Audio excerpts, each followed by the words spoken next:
All right, let's just dive right in. We're going to talk about the literature search, which, let's be real, is a massive headache for just about everyone. And for this explainer, we're pulling our strategies straight from the pros, okay? We're mashing up Scribber's awesome video, How to Search for Relevant Literature Fast Using Boolean Operators, with the core lessons from SLP 521's Completing a Literature Search content. It's time to seriously level up your research game.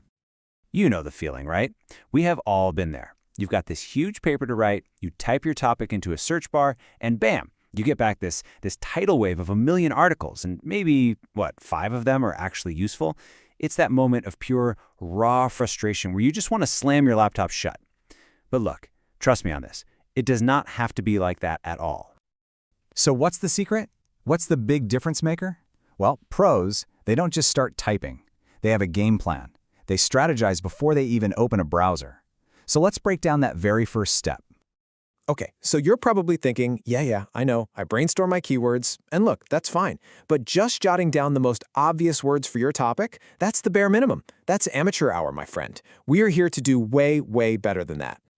Okay, now this is the real game changer. It's not just about your main keywords. It's about taking a few minutes right now to map out every possible synonym, every related term, basically every different way someone might talk about your core concepts. This is the prep work that's going to save you from hours, and I mean hours of mindless scrolling later. And just look at how this breaks down a huge, messy topic like social media's impact on teen body image into these super clean, searchable buckets, right? You've got your platform, the impact, the group. You're not just looking for one thing anymore. You are mapping out the entire landscape of your topic before you even hit enter. This is strategy. All right, so you've got your keyword map, you've got your strategy. Now you need the cheat codes to actually make it work. This right here, this is the search foo that separates the pros from the novices and will save you so much time. So these things, Boolean operators, they sound complicated, but they're not. They're just simple words, and, or, and not, that are basically your secret weapon. They let you give these incredibly precise commands to any database.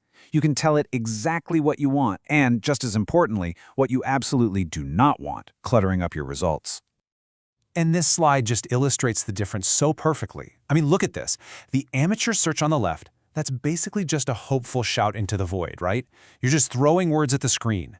But the pro search on the right, that's a laser-guided missile. It's using our keyword map and our cheat codes to tell the database, hey, give me articles that mention either social media or Instagram, and they must also mention body image, and they must also mention either teenager or Gen Z. See? It's all about precision.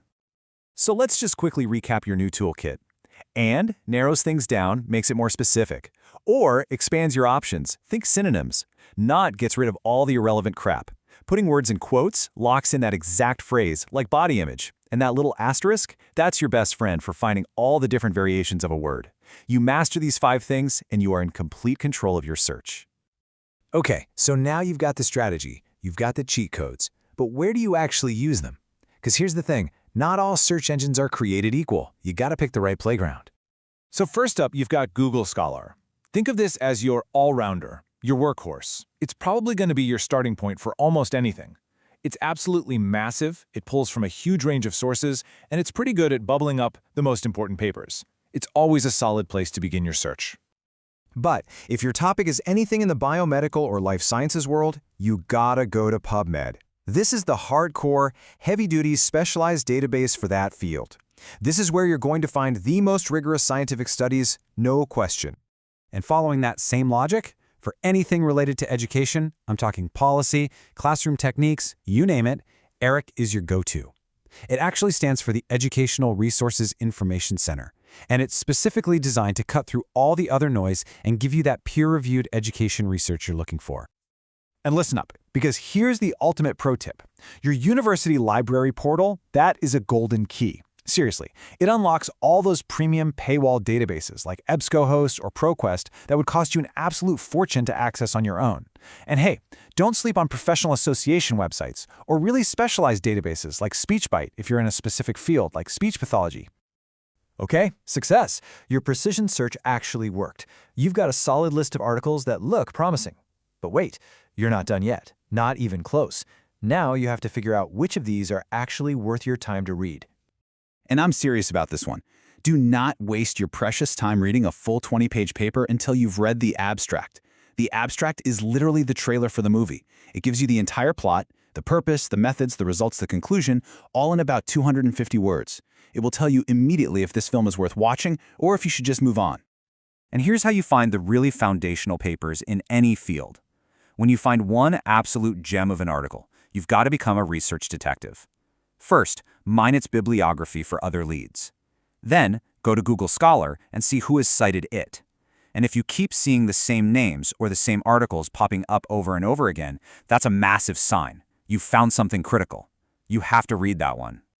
Okay, last thing, and please do not skip this step.